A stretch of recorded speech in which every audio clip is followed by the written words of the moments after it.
आपके चरणों में कोटि कोटि प्रणाम जी।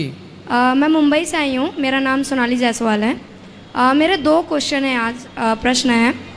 पहला तो मैं जॉब करती हूँ मुंबई में, तो मेरे फ्रेंड सर्कल है जो कलीग्स हैं, मैं ना उनके साथ जस्ट खाते समय कुछ बात कर रही थी हमारे आध्यात्मिक चर्चा के रिलेटेड। तो उसमें ना कुछ मेरे फ्रेंड्स हैं जो एज अ मोमेडियन है, मुस्लिम है। तो ऐसे मैंने उनसे बात किया, उस वक्त बकरीद का अभी आके गया, जो जून में ही बकरीद महोत्सव आता है। तो मैंने बात किया कि आप लोगों में मुझे एक चीज़ अजीब लगता है, बुरा ना मानो तो मैं इतना कहना चाहूँगी कि आप में कैसे आप बकरी खरीदते हो, फिर उसको बड़ा करते हो, फिर उसको खिलाते पिलाते हो और एट दिन आप बलि चढ़ा देते हो। मतलब कैसे आपको ये होता है कि खुद बड़ा करके खुद काट देना। तो बोले उसमें भी एक रीज़न है, वो अपना रीज़न मुझे बताया। उन्होंने बताया कि उनके जो अल्लाह हैं, कोई लोग थे जो अपने बेटे की बलि देने जा रहे थे। अल्लाह को देखा नहीं गया कि वो अपने मतलब इंसान के बच्चे का बलि स्वीकार करे, तो उन्होंने उसके जगह पे बकरा दे दिया। बोले मुझे इंसान से प्यार है, मेरे आप लोग हो तो मैं आपका बलि नहीं लूँगा, आप ये जानवर का बलि मुझे दे सकते हो। तो मैंने ऐसा पूछा उनसे, तो उसमें एक लड़की थी जो वो भी मोमेडियन थी। उसने बोला बुरा नहीं माना, मेरा भी एक तुम लोग के प्रति ये है। मैं बोली हाँ बोलो। तो उन्होंने बोला इस हिसाब से देखा जाए तो आप में भी एक है कि जब गणेश भगवान मतलब जब उनका गला कटा था, जब शिव जी ने खुद उनके पिताजी ने काटा था, तो आप लोग भी तो आखिर किसी एक हाथी के बच्चे का गला काट के उनको लगाया ना, तो भी एट दिन आपने किसी न किसी का तो मतलब भगवान ने भी किसी न किसी का तो गला काटा ना। तो मुझे भी ये खुद में क्वेश्चन हुआ कि ऐसा क्यों, मतलब भगवान थे तो वो माया कर सकते थे, वो उनका कैसे भी गला ला सकते थे, तो उस जगह पे हाथी का ही मुंडी क्यों काटना था, उनको क्यों उनका ये करना था। मैं आंसर नहीं दे पाई उनको। मैं भाई हाथी का गला काटा, बाद में गणेश जी जीवित हुए जी। अब आपका प्रश्न है कि भगवान है कुछ भी कर सकते थे। हाँ तो वहाँ पे क्यों उनको? भाई देखो गणेश जी के लिए एक हाथी काटा गया जी, माना जी। एक हाथी काटा गया जी, पर बकरे तो आज तक करोड़ों काटे गए। जी। एक काट के खत्म, एक को मार देना और करोड़ों को मार देना, अंतर है या नहीं? जी है। नहीं है अंतर है। तो आपको क्रॉस क्वेश्चन नहीं करना चाहिए था। नहीं, मैंने बोला कि इसके पीछे भी कुछ रीजन है, जैसे मैंने हमारे देखो गणेश शंकर जी जो हैं वो शंकर जी हैं, भगवान हैं, जी। और जिन्होंने उस हाथी का सिर काटा तो वो हाथी की सदगति भगवान ने की कि भाई मैंने काटा है तो मैं ही जिम्मेदार हूँ, तेरी सदगति मैं करूँगा। अच्छा। वो शंकर जी हैं, सब कर सकते हैं, उन्होंने अपने धाम में उसे स्थान दिया। हाँ। तो उन्होंने सर्व सामर्थ्य कर सकते हैं। अच्छा।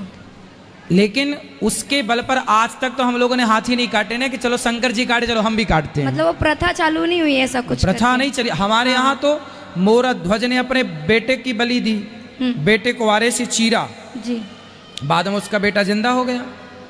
तो हमारे यहाँ बेटे को ही काटने की परंपरा, मोर ध्वज ने अपने बेटे की बलि दी, बेटे को ही मार करके। अच्छा। धर्म के कारण बाद में वो बेटा जीवित हुआ, क्योंकि वो धर्म की परीक्षा थी। जी। हमारे यहाँ देखो ये नहीं बनता कि हमने चलो उन्होंने एक को मारा अब हम भी वो मारते रहे। भाई ये केस कैसे खत्म होगा?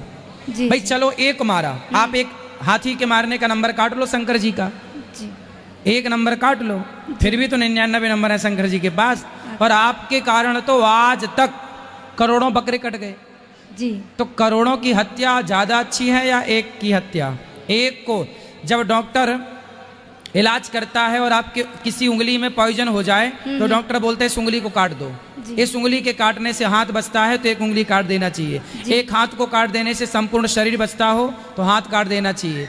एक व्यक्ति के मार देने से संपूर्ण नगर की रक्षा होती है तो उसे मार देना चाहिए। एक नगर को नष्ट करने से संपूर्ण राज्य की रक्षा होती हो तो उस नगर को नष्ट करना चाहिए।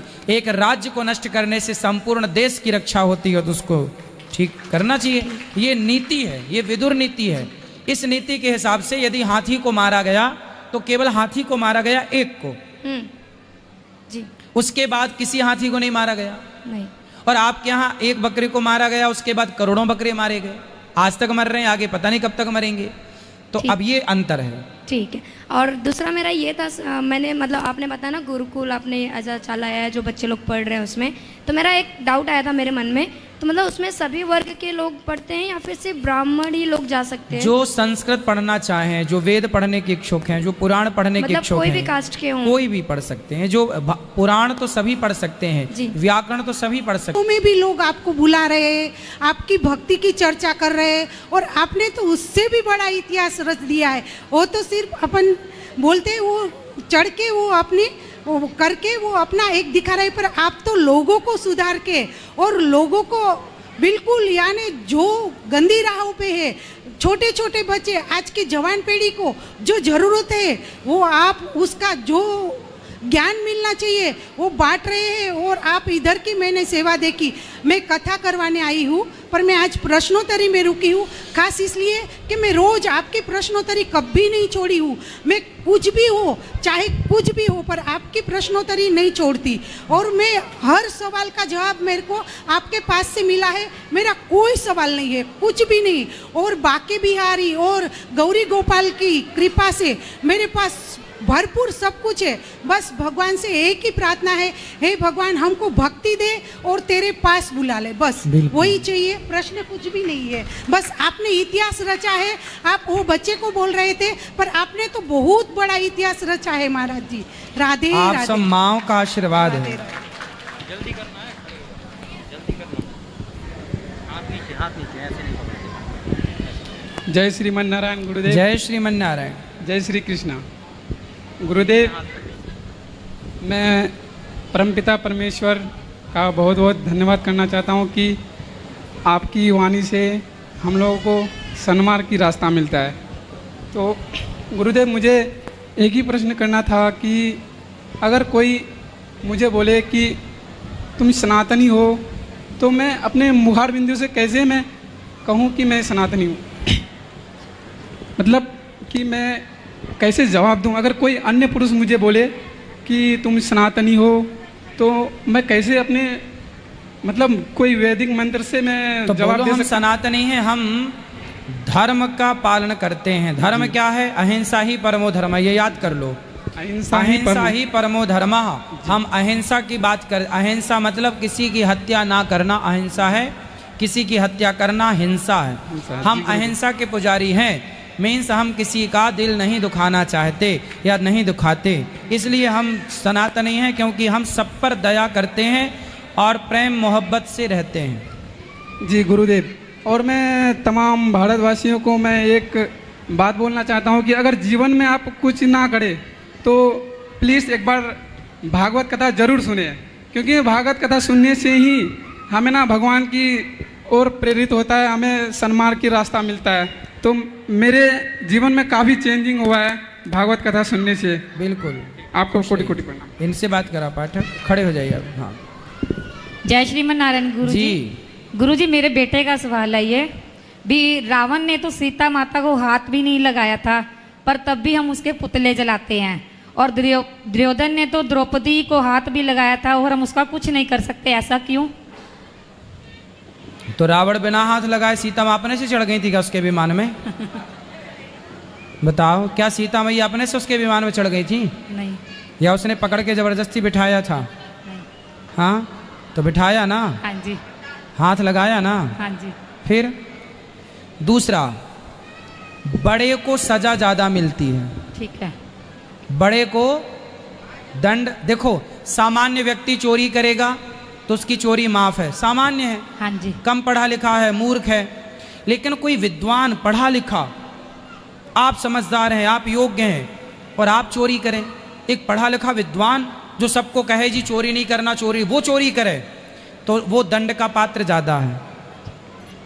हाँ या ना? हाँ जी। तो रावण जैसा विद्वान, रावण जितना विद्वान था दुर्योधन इतना विद्वान थोड़ी था। रावण तो दुर्योधन तो मूसर था, ठीक है। दुर्योधन तो मूसर था, बिल्कुल कम पढ़ा लिखा। रावण के आगे क्या था? रावण महाविद्वान। रावण की लंका जितनी धनवान रावण था, दुर्योधन का क्या धनवान था?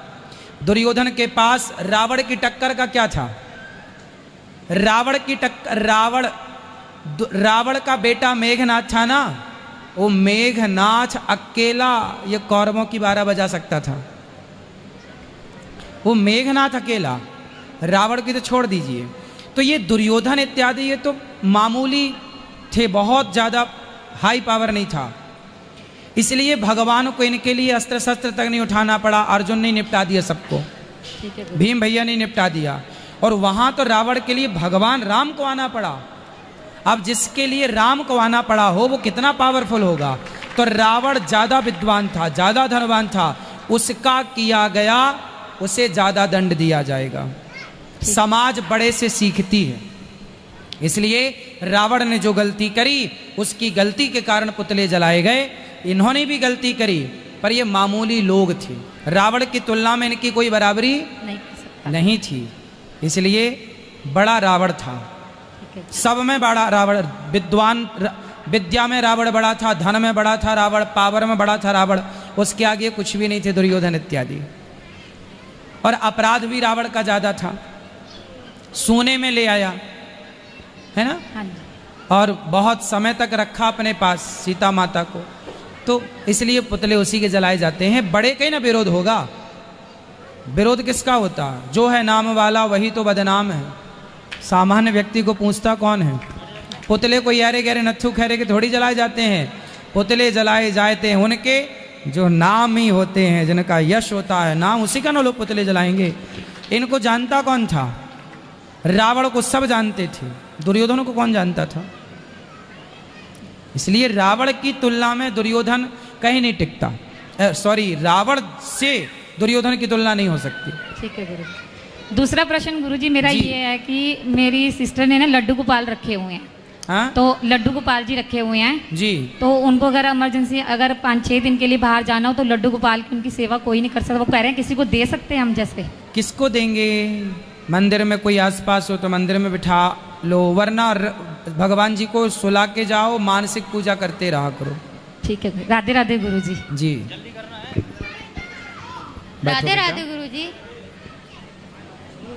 जी राधे राधे गुरु जी। राधे राधे गुरु जी, कुछ टाइम पहले हम यहाँ आए थे, लड्डू गोपाल लेके गए थे, तो उस टाइम पूजा वूजा करके हम बाहर निकल गए थे, तो गुरु जी मेरे हाथ से आग लग गई थी, तो लड्डू गोपाल उसमें झुलस गए थे गुरु जी। तो काहे लगा दी आग? रूम में लग गई थी गुरु जी। तो अब कोई बात नहीं, साफ करके ठीक पूजा करो, सावधानी रखना, अब नहीं करना। गुरुजी एक सवाल और, मेरी मम्मी और मामा जी लड्डू गोपाल लाए, आपसे नामकरण कराना चाहते हैं। अभी अंदर बैठेंगे तो करेंगे। ओके गुरुजी राधे राधे जी। मेरा नाम कुंदन है, हम बड़की पहाड़ी नबी नगर थाना जिला औरंगाबाद बिहार से आए हैं। ये हम यहाँ पे तीसरा बार आए हैं। पिछला अप्रैल में मैं 17 अप्रैल को आया था फर्स्ट बार में। जब से मैं गया हूँ तब से हमको घर पे मन ही नहीं लग रहा गुरुजी, हम हमेशा यहीं पे खींचे हुए चले आ रहे हैं। ये तीसरा बार आना हो गया। और हमारा ये है प्रश्न कि महाभारत में सबसे बड़ा बलवान कौन था? क्योंकि लोग बर्बरीक को भी कहते हैं, तो बलवान कौन था? क्योंकि अर्जुन भी थे योद्धा, हमारे भीम भैया भी योद्धा थे। अपनी अपनी जगह सब बलवान थे। भीष्म पितामह बलवान थे, सबसे बड़ा भीष्म पितामह भी बलवान थे, कर्ण भी बलवान थे, अर्जुन भी बलवान थे, सब अपनी अपनी जगह अच्छे थे, कोई सामान्य नहीं था, कोई सब एक से बढ़कर एक। लेकिन उसमें तो व्याख्या में तो ज़्यादा बर्बरीक को दिया जाता है कि वो महाभारत में सबसे बड़ा। हाँ, बर्बरीक तो कुछ बाणों से ही महाभारत पूरा करने की बात कह रहे थे, इसलिए भगवान ने सिर काटा। जी गुरु जी राधे राधे। महाराज जी राधे राधे। बैठिए, भैया भी मिलेंगे सबको, बैठिए, आराम से बैठिए। महाराज जी राधे राधे। जी, उनको देना भी। आपके श्री चरणों में मेरा कोटि कोटि प्रणाम। जी जी। महाराज जी, मैं वृंदावन में बाके बिहारी मुझे बुलाए और हम आए, आपका दर्शन मिला और अपनी ये सब सखियों के साथ में लेके आए हम। हमारी 4-5 सखियाँ आई हैं, जरा एक मिनट इनसे बात कर ले, बहुत उठा आई हैं। कराओ, प्रश्न हो तो करना, जल्दी जल्दी फटाफट। राधे राधे गुरु जी। आपके चरणों में कोटि कोटि प्रणाम। खुश रहिए। मैं बॉम्बे से आई हूँ आपका दर्शन करने के लिए। हम लोग नहीं सोच रहे थे कि हम लोग पहुँच पाएंगे, लेकिन हम लोग आए। अभी मुझे खुश रहिए। चलो यहाँ ले आओ, बैठो सब सखियों को राधे राधे।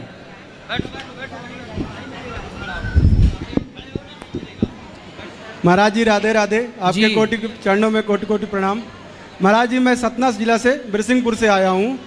आप सिमरिया के हैं मुझे मालूम है, तो आप कहें तो अपने गांव की भाषा में बात करें। हाँ हाँ आप करिए। तो हम जैसे न पड़ुहार गांव से हैं, तो हम यह जानना चाहिए थे कि जैसन हम लोग सब यात्रा लेके जाई थे, ठीक है, सब यात्रा लेके गए और उसके बाद वहाँ अंतिम संस्कार बा। अंतिम संस्कार करे के बाद हम लोग घर आई थे और घर आके स्नान करी थे, तो मतलब कि वह जगह अछूत थी। और कौन सी जगह छूत है? शमशान घाट, जहाँ हम लोग जाके अग्निदाह करते हैं लोगों का, अग्नि नहीं वो संस्कार जगह करते हैं। छूत क्यों है? कौन बोलता छूत है? फिर आके स्नान क्यों किया जाता है? अरे भाई आपका मन क्या है कि स्नान ना करो? नहीं, क्योंकि वहाँ पे देखिए पंच तत्व आपस में एक दूसरे में विलीन होते हैं। अरे पंच तत्व की बात नहीं है बेटा, कितना साइंस है इसके पीछे।